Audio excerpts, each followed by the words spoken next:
Horas. Horas.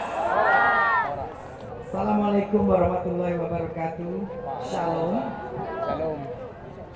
Pak Bupati, Bapak Wakil Bupati, seluruh Forkominda dari Kabupaten Tobasa, juga beberapa Bupati dan Bapak Wakil Bupati dari kabupaten-kabupaten lainnya di sekitar Danau Toba, Bapak Ketua Otorita, Badan Otorita Danau Toba, seluruh Forkominda Kabupaten Tobasa, Bapak dan Ibu, tokoh masyarakat Danau Toba, adik-adik semua, masyarakat Danau Toba, baik ada yang datang dari Pematang Siantar maupun dari daerah lainnya yang hadir menghadiri Karnaval Danau Toba, Festival Danau Toba yang sangat saya banggakan, yang sangat saya hormati. Hadirin sekalian, awak media yang saya hormati. Luar biasa, saya untuk pertama kali setelah jadi menteri baru ini ada kesempatan ke Danau Toba. Terima kasih atas undangannya. Sebelum saya jadi menteri, sebetulnya saya sering ke Sibisa. Setiap 2 minggu sekali, kalau di Medan bosan, saya tidak suka dengan kota besar. Kalau tidak ke Pulau Simelu, saya ke Sibisa. Biasanya disambut sama ibu-ibu, anak-anak, bapak-bapak yang jemur kopi. Biasanya pulang saya bawa tuak 2 jerigen, cabai rawit, bawa nanas, ada 50 kg nanas, bawa singkong, bawa jagung, beli dari masyarakat setempat. Akhirnya saya seperti ya bagian dari masyarakat di situ. Satu kali mereka cerita, ibu kami susah karena ladang kami kadang-kadang tomatnya, timunnya dicuri, rusak juga. Saya bilang kalau gitu kerbaunya diikat. Bukan karena kerbau ibu katanya. Kenapa? Kalau TNI latihan habis katanya tomat. Saya tidak tahu apakah ceritanya masih sama. Kira-kira berapa puluh tahun yang lalu. Kemudian Silangit kebetulan waktu itu landing pesawat pertama adalah pesawat Susi Air. Jadi waktu itu dilaksanakan ditabur beras kepala saya sama Pak Bupati waktu itu. Saya tidak terlalu ingat tahunnya tahun berapa waktu itu, tapi waktu Silangit masih sepi ya hanya pesawat Susi Air yang datang ke situ. Jadi sebetulnya Toba ini tidak asing untuk saya. Biasanya kalau ke Sibisa turun naik sepeda motor ke bawah cuma dulu katanya Tobasa dan Simalungun berantem mana yang jadi bandara di luar. Penerbangan kita yang di Sibisa bawa turis di stop untuk sementara. Tapi tadi saya dengar Badan Otorita Sibisa juga mau dibangun. Saya rasa hal yang sangat baik. Makin banyak bandara dan sebetulnya tidak terlalu besar juga tidak apa-apa karena pasti ATR juga tidak memerlukan bandara yang besar sekali dan bisa dijadikan untuk bandara tracker atau parasut atau hobi-hobi aviation lainnya. Bapak dan Ibu semua, untuk saya pemerintah melakukan banyak destinasi wisata di Indonesia dan melakukan pengembangan dengan luar biasa. Itu adalah hal yang memang sangat penting dan harus segera dilakukan karena kita diberi oleh Tuhan Yang Maha Esa sebuah anugerah. Dari pulau, gunung, danau, tidak ada yang tidak cantik. Toba ini menyimpan sebuah hal yang sangat luar biasa, misteri dan juga saya pikir menjadi objek studi yang akan menjadi luar biasa.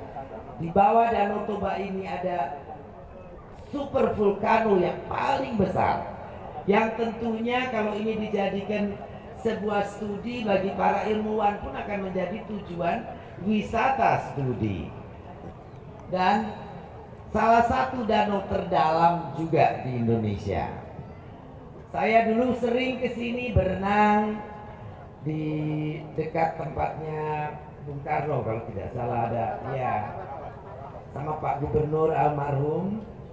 Pernah diajak sebelum 2 minggu sebelum kecelakaan Mandala, kalau tidak salah nginep di tempatnya Bung Karno. Saya tidak ikut ke hotel karena saya pikir pengen merasakan tempat sepi di pinggir danau, tidak di tengah danau tapi di pinggir danau. Dan dari dulu saya selalu berpikir bagaimana menghidupkan wisata ke Danau Toba. Jadi waktu itu kita jual paket weekend kalau tidak salah ke Sibisa. Namun terus kemudian berhenti, Silangit dibangun, dan saya tadi dengar sudah 5 kali flight dari Jakarta. Luar biasa. Danau Toba segera akan menjadi tujuan wisata untuk Indonesia dan juga internasional. Namun saya berpesan dan sudah saatnya Bapak dan Ibu kalau betul-betul ingin Danau Toba menjadi ajang wisata internasional dan juga domestik, beberapa attitude atau kebiasaan kita pun harus dirubah, harus ikut, harus memikirkan bagaimana turis datang nyaman, tidak mau pulang kalau bisa, atau datang sekali datang lagi dan datang lagi. Satu, keramah tamahan. Saya yakin orang Batak paling ramah-ramah. Mungkin suara kadang-kadang harus dikecilkan dikit supaya orang tidak kaget, dikira orang marah. Saya biasanya di Jawa dianggap suara saya ini keras sekali, tapi begitu datang kemari tidak ada apa-apanya. Luar biasa. Dan saya tahu orang Batak juga jago nyanyi, jago nari, sama dengan orang Ambon. Kita biasa di Jawa bicara, kalau kita berkaraoke di Sumatera Utara atau di Maluku, karaoke di kampung kecil pun pasti enak-enak yang nyanyinya. Tapi kalau kita berkaraoke di Jakarta, di Jawa, sakit kuping, Mbak. Banyak orang tidak bisa nyanyi, tapi berusaha untuk bernyanyi. Saya salah satunya, jadi tidak pernah berusaha untuk bernyanyi. Bapak dan Ibu sekalian, begitu indahnya budayanya. Nah, budaya ini nanti kalau turis datang menginap, mereka akan menjadi bagian dari kehidupan kita sehari-hari. Mereka akan melihat budaya kita, akan melihat kebiasaan kita hari-hari. Pak Presiden sudah menerbitkan Perpres, dan ini bukan maksud untuk daerah wisata saja, tapi secara nasional. Perpres nomor 83, yaitu mengurangi sampah plastik di laut. Itu adalah gerakan nasional. Nah, apakah Danau Toba laut? Saya pikir sama, inilah lautnya orang Tobasa, Simalungun, ya, Lutbangat Sundutan, Karo. Inilah laut Bapak dan Ibu. Kalau di laut lepas, Indonesia ini sekarang menjadi penyumbang sampah plastik nomor 2 terbesar di dunia. Malu kita. Negeri yang indah, negeri yang hebat, negeri yang besar, tapi ada label penyumbang sampah plastik nomor 2 di dunia. Nah, betul, di sini mungkin bilang, Ibu kami tidak buang sampah ke laut, ya. Tapi kalau danau Bapak dan Ibu ini penuh plastik, sampah, nanti turis berenang lihat sampah plastik, tidak pulang lagi. Kalau kita ingin, Bapak dan Ibu ingin turis terus datang tidak? Atau merasa terganggu? Pengen mereka datang lagi kan?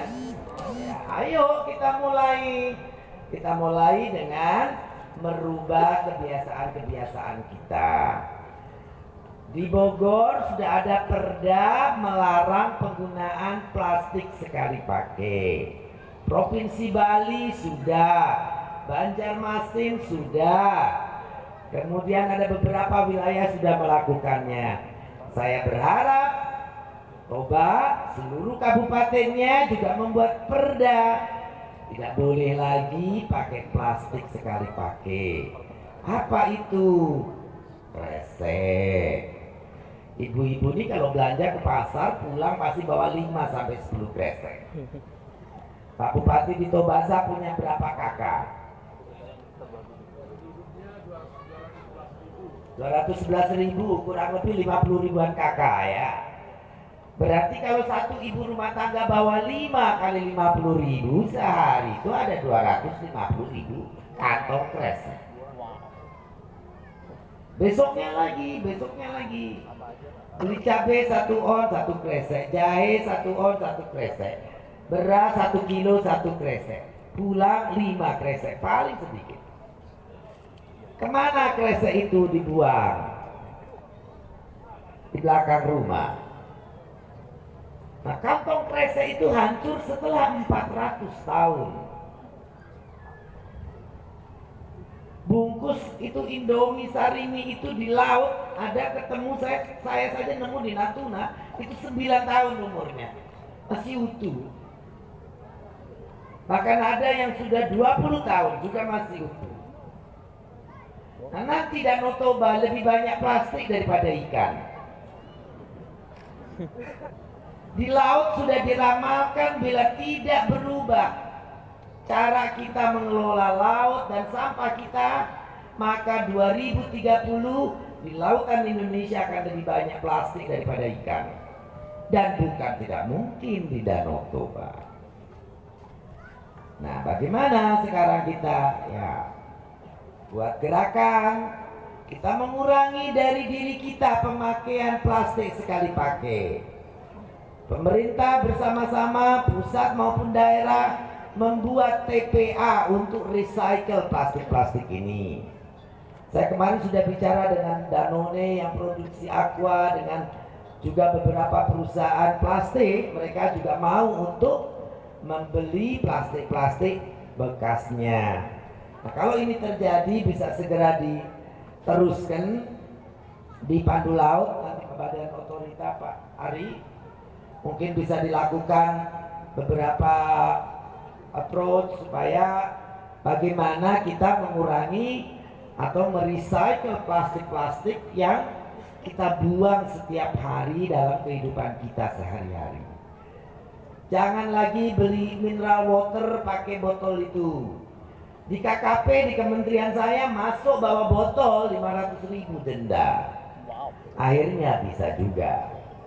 Tadi di Nia saya lihat wah semua udah pakai tumbler. Takut dimarahin sama saya, takut ditenggelamkan kali. Jadi semua pakai tumbler. Hari ini juga kita dikasih suguhan pakai gelas. Nah, kalau satu orang dari kita tidak minum mineral water dari botolnya, ini di sini saja lebih dari 1.000 orang. 1.000 botol tidak ada. Belilah pakai galon, pakai gelas. Mikroplastik juga berbahaya untuk kesehatan kita. Dan beberapa penelitian ikan-ikan di laut sudah mengandung mikroplastik di beberapa tempat. Nah, ini salah satu yang saya ingin Bapak dan Ibu semuanya mulai merubah. Katanya ingin menjadi destinasi wisata. Yang pasti saya kalau main padel di air baru beberapa lihat plastik, wah sudah males deh. Dan biasanya ke depan lagi saya nggak mau datang lagi. Nah, kalau sudah begitu nanti bagaimana turis-turis nggak datang kemari? Pembuangan plastiknya di mana-mana.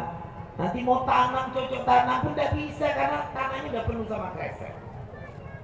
Sedotan, tidak usah minum pakai sedotan. Kalaupun mau sekarang di pasaran sudah ada sedotan logam, ada sedotan kertas, ada dari bambu, jangan yang plastik. Dan sebetulnya minum kelapa muda lebih enak langsung dari kelapanya. Kalau pakai sedotan, ya seperti anak bayi saja yang belum bisa minum kan. Dan lebih nikmat kalau minum langsung dari kelapa muda. Ini sedikit pesan tentang sampah. Yang kedua, pengontrolan air, baik kualitas maupun kecukupan air Danau Toba. Nah, kecukupan air Danau Toba harus dilakukan apa? Reboisasi. Kalau bisa pemerintah sudah mulai mengatur Pohon di atas 2 meter misalnya tidak boleh ditebang tanpa izin. Kalau itu dijaga, maka air akan cukup di sekitar tempat Bapak dan Ibu, yang berarti stok air di Danau Toba juga akan terus baik. Yang kedua, menjaga dari polusi-polusi. KJA misalnya boleh, tapi harus diukur. Daya dukung Danau Toba ini berapa besar? Kalau terlalu banyak dan terlalu lama, tidak ada jeda, maka kualitas air Danau Toba pun akan jelek. Kalau air bau, indah juga indah, tapi kita menjauh karena nggak tahan kan hidung kita. Betul tidak? Jadi semua harus ada ukurannya, harus disiplin kita. Ya tanam ikan boleh, tapi kalau semua orang bikin KJA, maka penuh Danau Toba dengan KJA, bau airnya, dan yang bahaya, satu saat Anda pun bisa rugi besar. Airnya itu bukan menjadi untung, tapi buntung. Karena sisa-sisa makanan dari ikan yang kita berikan kepada ikan itu tidak habis, dia tertumpuk di dasar danau, maka terproduksilah, karena itu high protein, maka produksi hidrogen sulfida H2S yang kapan saja ada upwelling, maka meledaklah itu poison, racun. Hidrogen sulfida itu racun, matilah semua ikan kita. Disalahkan Danau Toba airnya kotor, siapa yang bikin kotor? Kita juga, ya enggak? Pak Bupati dan seluruh Forkominda, Kementerian Kelautan dan Perikanan siap membantu dan mendukung revitalisasi Danau Toba. Tapi tentu dengan disiplin. Kalau tidak ya percuma. Saya akan bantu bibit ikan-ikan asli Danau Toba. Misalnya ikan bili, ikan apa lagi yang asli sini. Enjoy. Kalau di laut saya hafal kakap merah, bawal putih. Ikan bili, ada ikan bili di sini. Ikan mas. Pora-pora, ikan pora-pora. Wah, gue kira beda-beda. Seperti mujahid. Ikan Indosiar. Ikan mas, nilam. Ikan bata. Ya intinya kita akan bantu Pak. Lalu cara tangkap, misalnya nanti ini ada dirjen tangkap dan dirjen budidaya, suruh sumbang bibit. Bibitnya gratis tiap tahun nanti kita tebar. Kemudian kapal untuk tangkapnya sama jaringnya, ada dirjen tangkap di sini siap bantu. Tapi ya itu tadi, kita harus mulai punya rencana. KJA mau dikurangi berapa banyak per tahunnya, sampai akhirnya Danau Toba menjadi wisata yang jernih airnya, banyak turisnya, betah mereka, orang sini dapat uang banyak, cocok tanamnya pun hasilnya bisa lebih besar lagi. Kalau sudah jadi daerah wisata, pasti pendapatan masyarakat pun akan besar. Bisa jadi tour leader, bisa jadi tour guide, bisa jadi toko makanan, semua. Nah ini harus bahu-membahu, peraturan harus dibuat untuk supaya terjaga ekosistem dan kebersihan Danau Toba. Yang kedua, barangkali bisa ada program rumah-rumah dibikin pondok wisata. Misalnya Badan Otorita Batam memberikan satu rumah satu kamar lengkap dengan kamar mandi, supaya mereka juga, karena ada turis di rumah, maka mereka hati-hati dalam kehidupan hari-hari, tidak buang sampah sembarangan, hidupnya mulai rapi, mulai bersih. Hari ini semua cantik. Nah, saya yakin rumahnya pun akan dipercantik dengan tidak kotor-kotor, jorok-jorok gitu kan. Loh, saya ada cucu di rumah, sekarang lagi senang nyanyi, banyak lalat di rumahku gara-gara kamu. malas bersih-bersih kan. Jadi, nah itu dia, kalau udah Danau Toba banyak lalat ya turis tidak akan datang lagi. Bapak dan Ibu semua, sumber daya alam kita luar biasa, indah dan produktif. Kalau kita jaga, keindahan kita bisa jual. Produktivitas Danau Toba, kalau ikannya banyak, nangkepnya benar, peliharanya benar, pasti akan terus banyak. Saya berharap nanti kita tanamin ikan di danau. Jangan ada yang nangkep pakai strum ikan. Nanti di strum, mati semua. Tangkapnya dapat banyak, habis langsung. Itu juga tidak boleh. Ada di sini yang tangkap ikan pakai strum? Ya? Benar. Kalau ada tenggelamkan saja. Ahai, anjay mabar. Tidak boleh tangkap ikan pakai strum, habis nanti. Di sungai-sungai biasanya mereka. Tolong dijaga Pak Kapolsek, Pak Kapolres, Pak Kepala Desa, semua bahu-membahu menjaga Toba aman, nyaman, indah. Aman, nyaman, indah, jadikan sebuah slogan untuk mengundang turis datang lagi. Kemarin saya bilang saya bisa padeling nggak atau berenang? Mungkin jangan Bu, nanti gatal katanya. Wah, bagaimana turis mau datang kalau begitu? Jadi ini PR kita bersama. Bapak-bapak dan ibu tokoh masyarakat, Pak Bupati, Pak Kapolres, dan semuanya kita harus bahu-membahu Badan Otorita Batam. Bagaimana Danau Toba itu swimmable, bisa direnangi, bisa untuk macam-macam dan tidak akan membuat orang kapok untuk datang dan berenang di situ. Ini PR kita rasanya bersama yang harus dilakukan. Eceng gondok harus rajin dibersihkan. Kalau tidak, sedimentasi dari eceng gondok akan bikin pendangkalan dan berkurangnya oksigen nanti di dalam air pada malam hari. Kurang oksigen, maka ikan-ikan pun akan mati. Jadi kira-kira seperti itu. Saya yakin di sini banyak orang-orang pintar. Kalau ibu tidak sekolahan, sebetulnya hanya mencoba untuk tadi Pak Bupati minta arahan apa yang saya tahu. Nah kalau itu diterapkan dan kita sesuai dengan arahan Perpres nomor 83 mengurangi sampah plastik nasional, wajib semua daerah, terutama wilayah perairan. Karena kalau kotor kita juga yang rugi. Tanam pohon, kalau bisa jangan sampai gundul. Kalau gundul nanti di sini air Danau Tobanya turun, keruh. Kalau sudah keruh turun, apalagi masih banyak KJA, wah tambah lagi kotornya luar biasa nanti airnya. Kira-kira seperti itu. Dan sekali lagi saya ucapkan terima kasih telah mengundang saya. Tarian, warna-warni budaya Bapak dan Ibu tokoh masyarakat hari ini.